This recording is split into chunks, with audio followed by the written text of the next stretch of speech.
রঞ্জিতাজ কাম নাই রঞ্জিতাজ হাই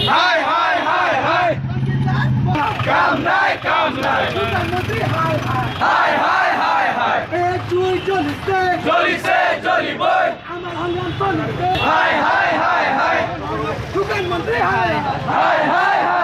প্রধানমন্ত্রী কাম নাই প্রধানমন্ত্রী লাইসেন্সে প্রধানমন্ত্রী লাইসেন্সে মূল্যবৃদ্ধি রুট করো মূল্যবৃদ্ধি রুট করো আঞ্চলিক ছাত্ৰ সন্থাই যি অত্যাৱশ্যকীয় খাদ্য সামগ্ৰী ইন্ধনজাত বস্তু আৰু জীৱনদায়িনী যি ঔষধ আৰু যি কাৰেণ্টৰ বিল অত্যাৱশ্যকীয়ভাৱে যি এইখন চৰকাৰে আমাৰ জনতাক যি মাধৰ মাহ সুদাই তেওঁলোকে যি ধৰণে মূল্য বৃদ্ধি কৰিছে তাৰ ওপৰত আমি তীব্ৰ প্ৰতিবাদ কৰিছোঁ। আৰু যোগান মন্ত্ৰী যিগৰাকী তেওঁ কেৱল শৰীৰ সঞ্চাৰ কৰিবলৈ কাৰণেহে যোগান মন্ত্ৰী আছে। তেওঁ ক'বলৈ গ'লে তেওঁ কোনো যোগান মন্ত্ৰী নহয়, তেওঁ শৰীৰ চৰ্চা মন্ত্ৰী দিব লাগিছিলে।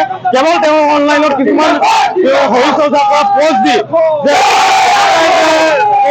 ইমান বস্তু কিনিবলগীয়া আছে তেওঁলোকে এইবিলাক কোনো নাজানে। মানুহে এতিয়া ভাবিবলগীয়া আছে তেওঁলোকে যে বজাৰ কৰিবলৈ গ'লে তেওঁলোকে নহ'ব নে ঘৰত এখন ফেন চলাবলৈ কাৰেণ্টৰ বিল দিব নে তেওঁলোকে খাব।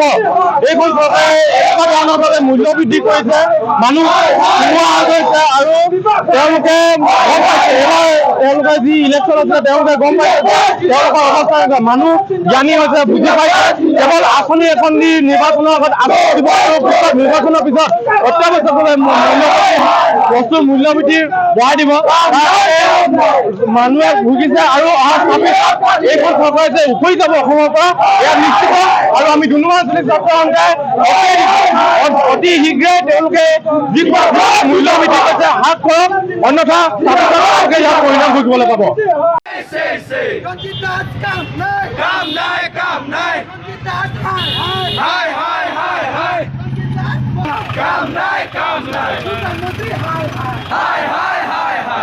চুই চলিছে আমার সংগ্রাম চলিছে প্রধানমন্ত্রী